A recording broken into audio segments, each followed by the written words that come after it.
ഇന്ന് നമ്മൾ 2025 4-ാം തീയതി നമ്മുടെ ചെറിയ നമ്മൾ പോയിട്ട് ചെറിയ ചെന്നപ്പോഴത്തേക്കും മത്സ്യങ്ങളെല്ലാം മീനുകളൊക്കെ ഒരുപാടുണ്ടായിട്ടുണ്ട് കേട്ടോ.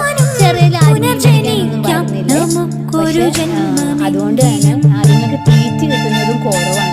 മീൻ പിടിക്കാൻ വരുന്ന കുട്ടികളൊക്കെ എന്താ ചെയ്യുന്നത് വെച്ചാൽ ആദ്യം കൂടെ തീറ്റ ഇട്ട് കൊടുക്കും. ആ തീറ്റ കഴിഞ്ഞാൽ പിന്നെ 1-2 മീനൊക്കെ പിടിക്കാൻ കിട്ടുള്ളൂ കേട്ടോ. അതുകൊണ്ട് തന്നെ